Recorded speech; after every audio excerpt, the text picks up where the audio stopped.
എന്നാലും ലോകത്ത് ഒരു BJP മേയർക്ക് ഈ ഗതികേട് വരരുതേ എന്ന് നമ്മൾ പരമശിവനോട് പ്രാർത്ഥിക്കുകയാണ്.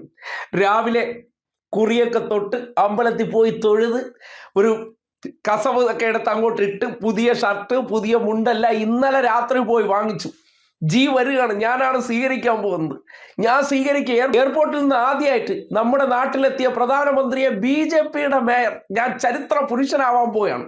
ഈ നിലയ്ക്കാണ് പുതിയ ഉടുപ്പൊക്കെ ഇന്നലെ രാത്രി റെയ്മൺസിൽ പോയി എടുത്ത് അതിനോടൊപ്പം തന്നെ മുണ്ടൊക്കെ എടുത്തിട്ട് ഇങ്ങോട്ട് ഇറങ്ങി രാവിലെ വണ്ടി എടുത്ത് എയർപോർട്ടിന്റെ നടയിലെത്തിയപ്പോഴാണ് അവിടുത്തെ ഉദ്യോഗസ്ഥർ, അവിടെ NSG ആണല്ലോ, അറിയാലോ, പ്രധാനമന്ത്രിയുടെ പ്രത്യേക സുരക്ഷ, അവരതിൻ്റെ ലിസ്റ്റ് എടുത്ത് നോക്കിയിട്ട്, സാധാരണഗതിയിൽ നമ്മുടെ നാട്ടിൽ പ്രധാനമന്ത്രിയോ പ്രസിഡന്റോ ആര് വന്നാൽ പ്രഥമ പൗരൻ, അതായത് തലസ്ഥാനത്തിന്റെ പ്രഥമ പൗരൻ എന്നുള്ള നിലയ്ക്ക് മേയറാണ് അവരെ ആതിഥേയമരുളി സ്വീകരിക്കുന്നത്. പ്രോട്ടോകോൾ പ്രകാരം അങ്ങനെയാണ്.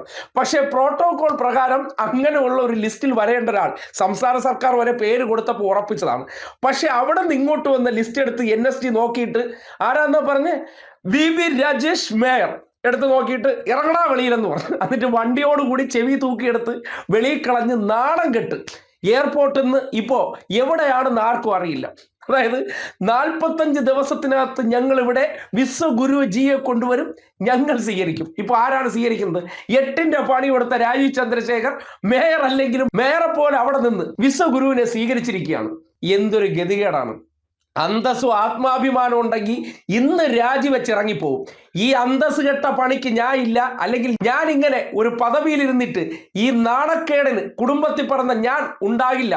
ആത്മാഭിമാനമുള്ള ഒരു വ്യക്തിയാണ് എന്ന് പറയണം. പക്ഷെ പറയില്ലല്ലോ, അധികാരമോഹം.